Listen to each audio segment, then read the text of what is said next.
आपका बहुत स्वागत है हमारे अबंडेंट लाइफ टेलीविजन प्रोग्राम में। दोस्तों, मैं सच में आपकी ओर से सुनना चाहता हूँ। कृपया कर मेरा ईमेल एड्रेस नोट कीजिए जो कि अभी इस समय स्क्रीन पर आया है।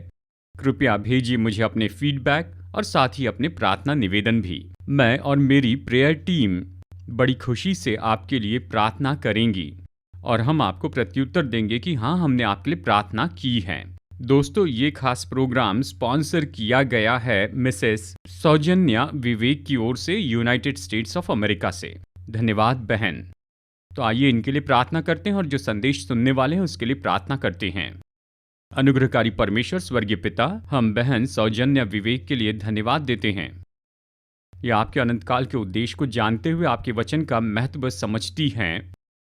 इन्होंने ये प्रोग्राम स्पॉन्सर किया है। प्रभु जी, हम प्रार्थना करते हैं कि आप इन्हें आशीष दीजिए। इस नए साल में इन्हें और इनके परिवार को शारीरिक, मानसिक और भावनात्मक आशीष दीजिए। हम प्रार्थना करते हैं कि आप इस नए साल में इस परिवार को सुरक्षित रखिए, अपने मार्गों में इनका मार्गदर्शन कीजिए और इन्हें वो बहुतायत का जीवन दीजिए जो कि केवल आप में है, और अनंत जीवन दीजिए आने वाले इन दिनों में। मैं समर्पित करता हूँ इन्हें और इनके परिवार को, और वचन की शिक्षा को आपके बहुमूल्य हाथ में सौंपता हूँ, और हमारे उद्धारकर्ता प्रभु यीशु मसीह के नाम में मैं ये मांगता हूँ, आमीन। तो चलिए अभी सीधा संदेश में चलते हैं, और मेरे संदेश का शीर्षक है यीशु मसीह के द्वारा महान आशीष। अब हम उस महान काम के बारे में देखेंगे जो यीशु ने किए थे अपने इस पृथ्वी पर रहते हुए समय में, और ये तो 5000 लोगों को भोजन देना है। ये 3 सुसमाचार में बताया गया है, और खास करके हम देखने वाले हैं यूहन्ना अध्याय 6 से पहले 14 वचनों में। यहीं पर हम अद्भुत सच्चाइयाँ प्राप्त करते हैं कि कैसे यीशु हमेशा हमें आशीष देना चाहते हैं, महान और ऊंची आशीषों से। अब ये जो महान काम हुआ, इसमें से मैं आपको 6 महान सच्चाई बताना चाहता हूँ, या कहिए 6 सिद्धांत या 6 रहस्य, यानी कैसे यीशु मसीह के द्वारा हम प्राप्त कर सकते हैं महान और ऊंची आशीषों को। सबसे पहला सिद्धांत तो ये है, यीशु हमेशा हमें बड़ी और अगणित आशीषों से आशीषित करना चाहते हैं। परमेश्वर का वचन कहता है कि परमेश्वर की सारी प्रतिज्ञाएं तो यीशु मसीह में हाँ के साथ हैं। हाँ, देखिए, उद्धार तो बिल्कुल समझने वाली बात है। हम थियोलॉजी में कहते हैं पूरा सुसमाचार तो पूरे मनुष्यत्व के लिए है, और वो तो उद्धार के लिए है। अब ये तो ऐसी बात है जिस पर पास्टर और प्रचारकों को जोर देना चाहिए। देखिए, ऐसे 3 क्षेत्र हैं जिनमें यीशु हमें आशीष देना चाहते हैं बहुतायत से महान आशीषों के द्वारा। इसमें पहला क्षेत्र तो है हमारा शारीरिक क्षेत्र, देह। जी हाँ, यीशु हमें आशीष देते हैं शरीर में भी, और वो भी बहुतायत से। इसके बारे में सोचिए, जैसे इस नए साल में आप आगे बढ़ते हैं, आप कौन सी शारीरिक आशीषें प्राप्त करना चाहते हैं? शायद आप बलवान होना चाहते हैं, या फिर शायद घर हो, शायद कोई गाड़ी चाहते हैं, या जीवन की अद्भुत चीजें चाहते हैं। हाँ, यीशु चाहते हैं कि हम महान और बड़ी आशीषों को प्राप्त करें। और दूसरा क्षेत्र तो हमारा भावना का क्षेत्र है, जो कि हमारा मन है। यहाँ तक कि मसीह में जो हमारा मन है वो ऊंची आशीषों के बारे में लक्ष्य रखें। हमारे मन में होना चाहिए ऊंचा आनंद, ऊंची शांति, ऊंची संतुष्टि, और ज़्यादा प्रकाशन और ज़्यादा बुद्धि, यीशु का ज्ञान, बाइबल का ज्ञान, उद्धार का ज्ञान, और इसी तरह से मन की जो क्षमता है वो तो सच में बहुत ही ज़्यादा है। हमें बढ़ना है ऊंचे और ऊंचे में, यहाँ तक कि हमारे भावनात्मक जीवन में। फिर आत्मिक जीवन के बारे में कहते हैं, यहाँ पर तो बहुत ही अगणित और ऊंची आशीषें हैं आत्मिकता में, और ये तो बिना अंत के हैं। सबसे पहले हमें ये खोज निकालना होगा कि ऊंची आशीषें क्या हैं, जिसके लिए हमें लक्ष्य रखना है इस नए साल में। शायद यीशु के करीब आना है, उसके बहुत ही नज़दीक आना है, कि उससे और प्रेम करें, कि और उसके पीछे चलें या उसकी और ज़्यादा सेवा करें और इसी तरह से। तो जैसे इस संदेश में हम आगे बढ़ते हैं तो आप सोचिए, इस नए साल में आप यीशु से और कितनी ज़्यादा ऊंची आशीषें पाना चाहते हैं, शारीरिक रूप में, भावनात्मक रूप में और आत्मिक रूप में। अब यहाँ पर 5,000 लोगों को भोजन देने के संबंध में यीशु ने निकलकर बड़ी भीड़ देखी और उन पर तरस खाया, क्योंकि वे उन भेड़ों के समान थे जिनका कोई रखवाला न हो। देखिए, ये मरकुस अध्याय 6 वचन 34 में लिखा गया है। अब यीशु ने उन पर बहुत तरस खाया है और यीशु ने ये जान लिया कि वो बिना चरवाहे की भेड़ें हैं।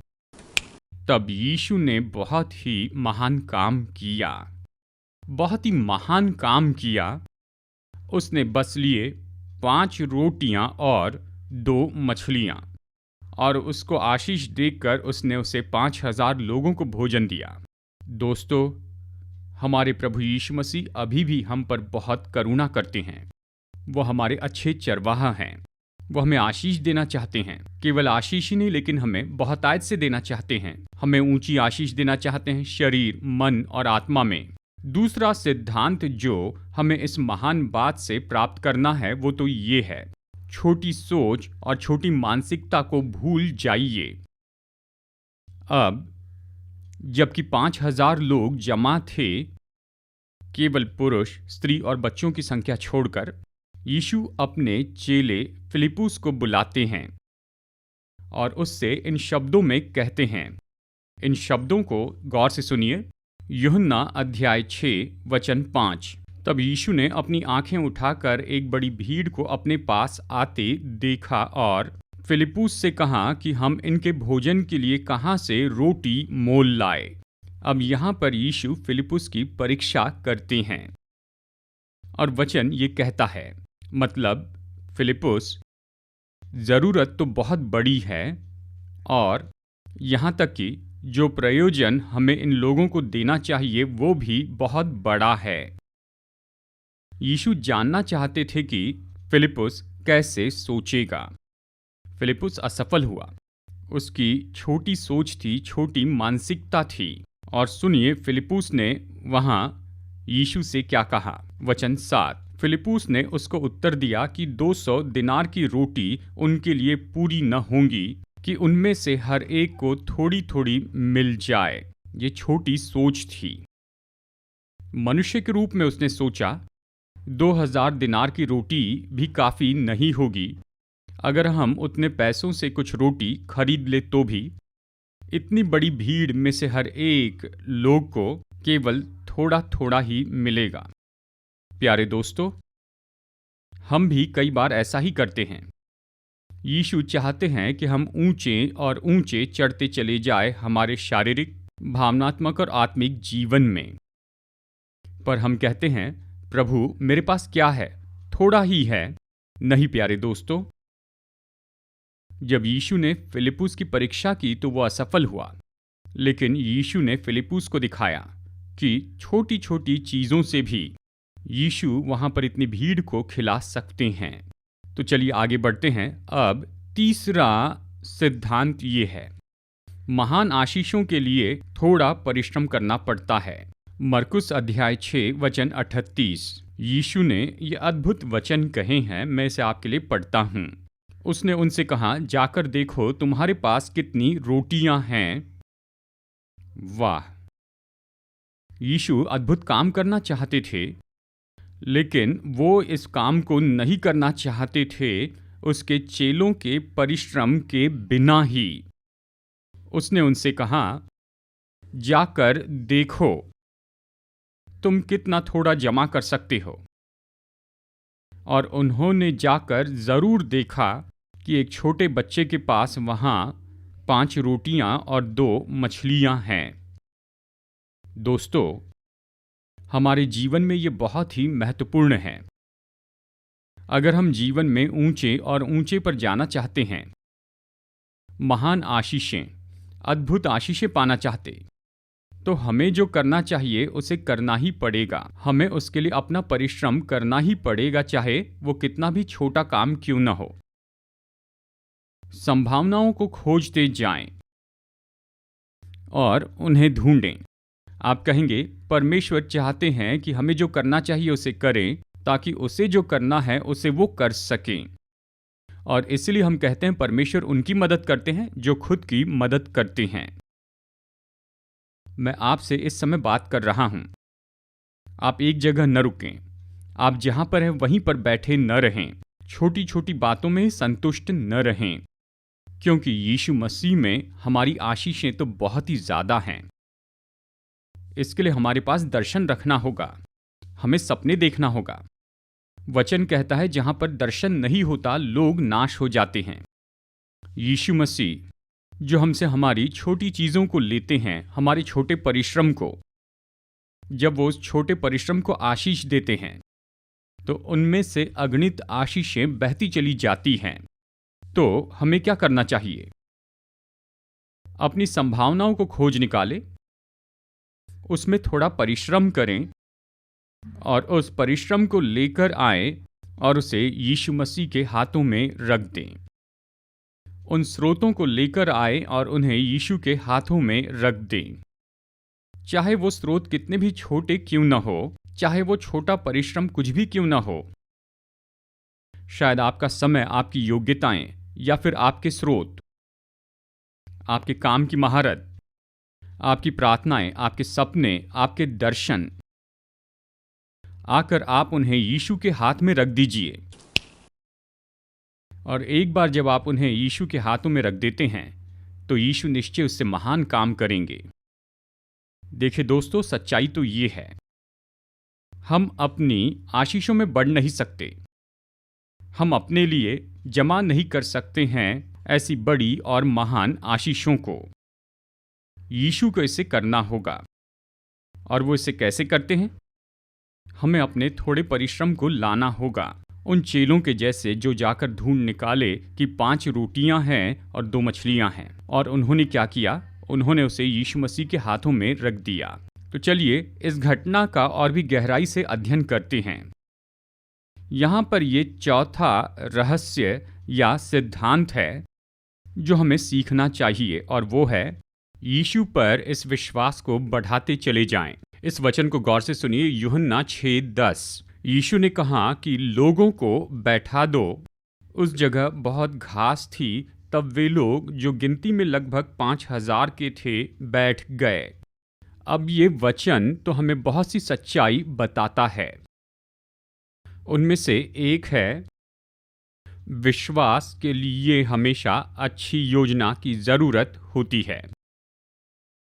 यीशु के विश्वास में बहुत अद्भुत योजनाएं थी। क्या आप कल्पना कर सकते हैं? 5,000 लोग एक बड़ी भीड़ में, और यीशु कहते हैं कि इन्हें 50-50 के समूह में बैठा दो। कितनी अच्छी योजना! क्यों? क्योंकि वहां पर बांटना आसान होगा और लोग भी वहां पर आराम से बैठकर खा सकेंगे और सब कुछ बिल्कुल सही क्रम के अनुसार हो जाएगा। यीशु के विश्वास में योजनाएं थी। दोस्तों, अगर हम अपने जीवन में ऊंचाइयों पर पहुंचना चाहते हैं तो हमारे विश्वास में भी अच्छी योजनाएं होनी चाहिए। मतलब हमारी मंजिल हैं, हमारे लक्ष्य हैं, हमें कुछ हासिल करना है। उन्हें कैसे हासिल करना चाहेंगे? योजना बनाइए। एक दिन एक एक समय में आप आगे बढ़कर उन्हें हासिल कर सकते हैं। अब यीशु का जो विश्वास है उसमें तो बहुत ही सामर्थ्य थी, और हमें भी इसी तरह का विश्वास रखना चाहिए। देखिए, एक ऐसी घटना है जो मत्ती अध्याय 21 में पाई जाती है, वचन 18 से 20 में, जहां पर यीशु चल रहे थे और उन्हें भूख लगी और वह अंजीर के पेड़ को देखते हैं और उस पर कोई फल नहीं देखते हैं तो वो उसे श्राप देते हैं। और अगली सुबह चेले बताते हैं कि यीशु, जिस अंजीर के पेड़ को आपने श्राप दिया था वो सूख गया है। और यीशु उन्हें वहीं पर एक बहुत ही अद्भुत पाठ सिखाते हैं, और इन वचनों में वो ये कहते हैं, यदि तुम में विश्वास हो तो तुम भी उस तरह की सामर्थ को खोल सकते हो। तुम पहाड़ से कह सकते हो तो वो हट जाएगा और समुद्र में गिर जाएगा, इस तरह से सिखाया था। दोस्तों, उस विश्वास जो यीशु मसीह में है उसे आप सामर्थ प्रदान करते चले जाइए। यीशु के विश्वास में सच में इतनी महान सामर्थ क्यों थी और क्यों हम अपने विश्वास में सामर्थ की कमी महसूस करते हैं? सोचने वाली बात है। सच्चा विश्वास तो हमेशा सामर्थ्य विश्वास होना चाहिए। यीशु मसीह को कैसे इस तरह का सामर्थ्य विश्वास मिला था? मैं आपके लिए एक बहुत ही महत्वपूर्ण वचन पढ़ रहा हूं और ये पाया जाता है मरकुस अध्याय 9 वचन 29 में। उसने उनसे कहा कि ये जाति बिना प्रार्थना किसी और उपाय से निकल नहीं सकती। उस समय चेले एक दुष्ट आत्मा को निकाल नहीं पाए थे, तो लोगों ने आकर यीशु से कहा, आपके चेले इसे नहीं कर पाए हैं, उनके विश्वास में सामर्थ नहीं है। और यीशु चेलों से ये कहते हैं, ये जो काम है ये केवल हो सकता है केवल प्रार्थना के द्वारा। तो हम कह सकते हैं अवश्य ही हम तो प्रार्थना कर रहे हैं, लेकिन ये इसका अर्थ नहीं है। इसका अर्थ तो ये है, हमारे विश्वास में सामर्थ पाने के लिए हमें उसके पहले प्रार्थना का जीवन रखना है। कई साल तक हमें प्रार्थना का जीवन रखना है। यीशु के पास इतनी महान सामर्थ क्यों थी? क्योंकि प्रभु का वचन कहता है वो दिन में 3 बार प्रार्थना करते थे और कई बार तो वो पहाड़ पर जाकर सारी रात प्रार्थना किया करते थे। और वहीं पर यीशु के विश्वास में वहां उन्होंने सामर्थ प्राप्त की थी। दोस्तों, हमें भी बिल्कुल ऐसा ही करना है। मजबूत प्रार्थना का जीवन बनाए रखिए। किसी भी दिन आप निश्चित कीजिए कि आप कितनी बार प्रार्थना करना चाहते हैं। आप परमेश्वर की उपस्थिति में कितना समय बिताना चाहते हैं। इसका लॉजिक तो बहुत ही सरल है। परमेश्वर की उपस्थिति में हमेशा वो अद्भुत सामर्थ तो उसके आसपास होती है। जब हम अपना समय वहां पर बिताते हैं तो वो सामर्थ बिल्कुल हमारे भीतर आती है।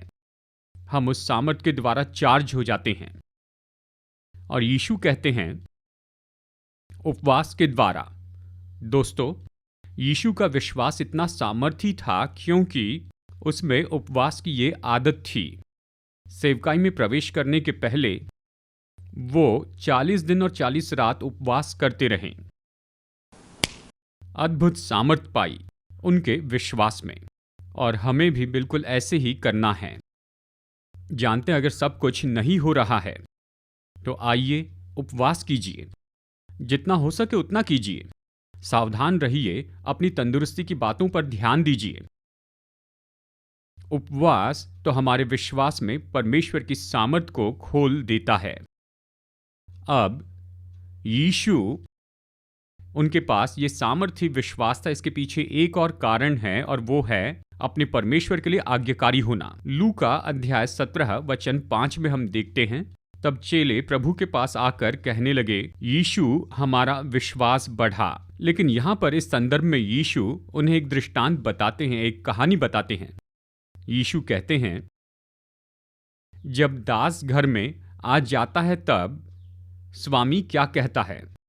क्या स्वामी ये कहता है, घर जा, खाना खा और आराम कर, परिवार के साथ समय बिता और फिर तेरे सुलभ समय के अनुसार आकर मेरे लिए तू भोजन पकाना? स्वामी ऐसा नहीं कहता है। स्वामी तो इस तरह से कहता है, काम करो, मेरे लिए खाना पकाओ, मेरी जरूरतें पूरी करो, मेरे शब्दों के लिए आज्ञाकारी रहो। कितनी अद्भुत शिक्षा है।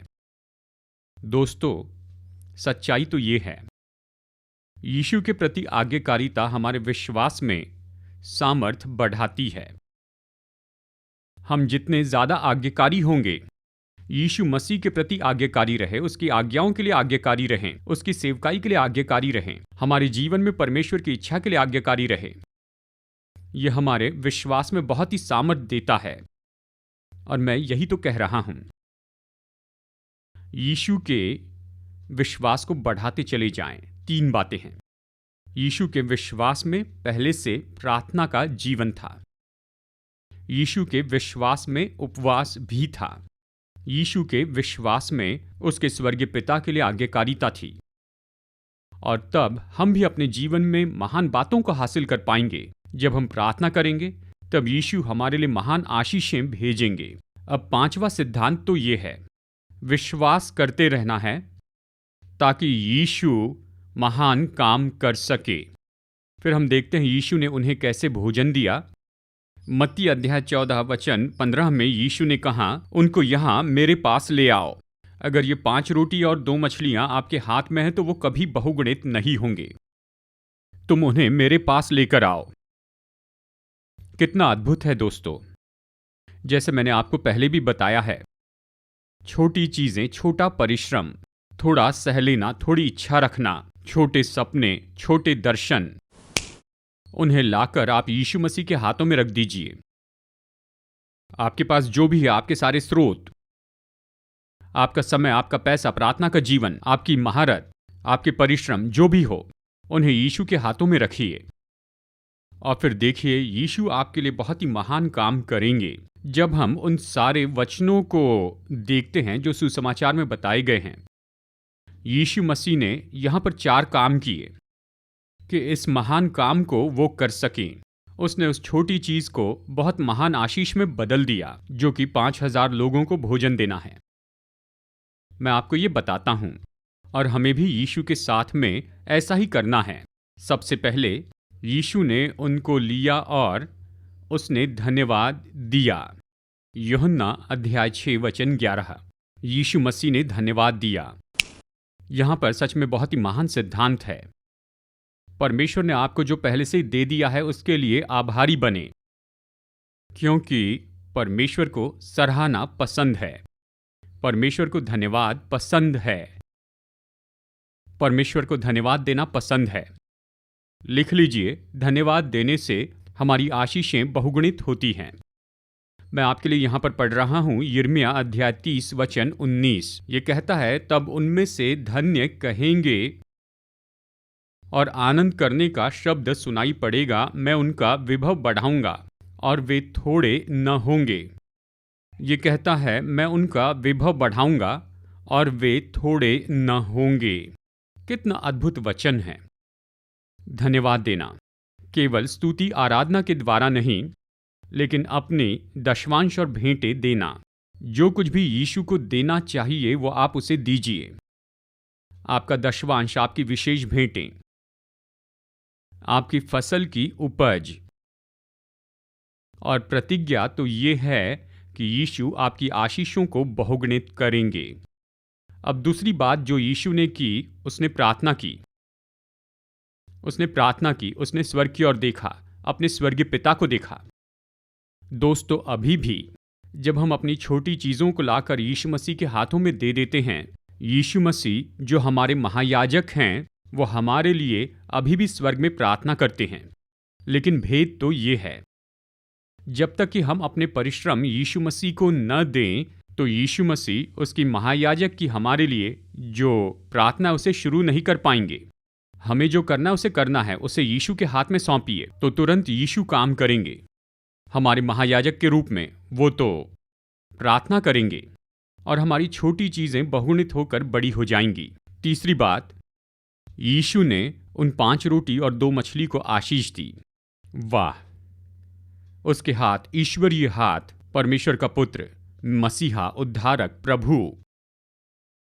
जब यीशु हमारी छोटी चीजों को छू लेते हैं तो वो आशीषित होते हैं, वो तो अगणित हो जाते हैं। देखिए, मैं कह रहा हूं शारीरिक, भावनात्मक और आत्मिक आशीषें, समझने वाली आशीषें। मैं यहां संपन्नता का सुसमाचार नहीं बता रहा हूं, मैं बता रहा हूं मसीह जीवन की बुनियादी आशीषों के बारे में जो यीशु हमें बहुतायत से देने वाले हैं। अब यीशु ने चौथा काम किया, उसने उन रोटियों को तोड़ा। वाह!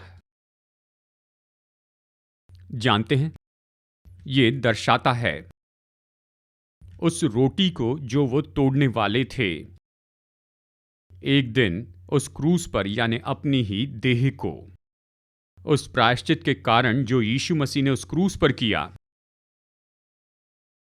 उसने उस अद्भुत सामर्थ को खोल दिया कि हमें बहुतायत से इन 3 क्षेत्रों में आशीष दे, शरीर, मन और प्राण में। क्या आप जानते हैं शैतान तो हमेशा हमारी आशीषों को रोकना चाहता है, उसमें वो सामर्थ है। लेकिन हमें शैतान की सामर्थ से भी बढ़कर सामर्थ चाहिए, और वो तो क्रूस की सामर्थ है। यीशु ने क्रूस पर अपनी देह तोड़ दी और उसने महान सामर्थ खोल दी, क्योंकि परमेश्वर का वचन कहता है, सुसमाचार तो संसार के लिए मूर्खता है, लेकिन हम जो विश्वास करते हैं हमारे लिए ये परमेश्वर की सामर्थ है। तो आइए इन 4 बातों का हम अनुकरण करें। धन्यवाद दें, प्रार्थना का जीवन रखें, प्रभु से मांगे कि हमारे छोटे परिश्रम पर वो आशीष दे और अपनी महान सामर्थ को वो खोल दे, ताकि हम महान आशीषों को इस नए साल के दौरान पा सके। अब यहाँ पर छठे सिद्धांत या छठे रहस्य को देखिए, और वो है यीशु के द्वारा आप बहुतायत की आशीष प्राप्त करें। यूहन्ना 6:12 इस तरह से कहता है, जब वे खाकर तृप्त हो गए, मतलब जब वो संतुष्ट हो गए, जो खाने वालों से बचे थे उनकी 12 टोकरियां भरी। अद्भुत सच्चाई है। जब हम इन सिद्धांतों का पालन करते हैं तो यीशु केवल हमारी वर्तमान की ज़रूरतों को ही पूरा नहीं करते बड़ी महान आशीषों द्वारा, लेकिन ये आशीषें और उमड़ेंगी और 12 टोकरियां बच जाएंगी और ज़्यादा आशीषें। तो दोस्तों, मुझे भरोसा आपने कुछ नोट्स लिखे हैं, आप इनका अनुकरण कीजिए और इस नए साल में आइए यीशु की ओर देखें कि वो महान काम करें। पिता, पुत्र और पवित्र आत्मा त्रिएक परमेश्वर, हम आपकी स्तुति करते हैं, सराहना करते हैं, आराधना करते हैं। प्रभु, आपके वचन के लिए धन्यवाद। आपने महान काम किया, आपने 5000 लोगों को भोजन दिया, कि आप छोटी छोटी चीज़ों को लेकर हमारे छोटे परिश्रमों को, और फिर आप उन्हें बदलकर बड़ी महान आशीष बना देते हैं। प्रभु, हमारी मदद कीजिए कि इस अद्भुत संदेश में आपने हमें जो 6 सिद्धांत दिए हैं उनका हम पालन कर सकें। और इन सभी लोगों के लिए प्रार्थना करता हूं जिन्होंने आपका संदेश अभी सुना है, कि इस नए साल में आप इन्हें बहुतायत से आशीष दीजिए, शारीरिक, भावनात्मक और आत्मिक आशीष दीजिए। और प्रभु, आप इन्हें अपनी बहुतायत की आशीष से आशीष दीजिए और हमारी मदद कीजिए कि हम हमेशा आभारी रहें। हम धन्यवाद दें कि आपकी सेवा करें, आपसे प्रेम करें और आपके पीछे चलें, और हमारे जीवन में आपकी इच्छा पूरी करें। यीशु के सामर्थी नाम में प्रार्थना करते हैं, आमीन। प्यारे दोस्तों, मुझे भरोसा है जो संदेश आपको बताया गया ये आपके लिए आशीष है। मैं चाहता हूँ इस टेलीविज़न सेवकाई में आप मेरे साथ पार्टनर बनिए। वर्तमान में उद्धार न पाए लोगों को मैं सुसमाचार बताता हूँ और उद्धार पाए लोगों को वचन सुनाता हूँ, 4 अलग अलग भाषाओं में, तेलुगु, मलयालम, हिंदी और इंग्लिश में। इसमें बहुत बड़ा खर्च जुड़ा है। मुझे आपकी मदद चाहिए। अगर आप इस सेवकाई में पार्टनर बनना चाहते हैं तो स्क्रीन पर दिए हुए इस QR कोड को नोट कीजिए, इसकी फ़ोटो लीजिए और योगदान भेजिए कि इस सेवकाई की सहायता के लिए आप अपनी भेंट भेजिए।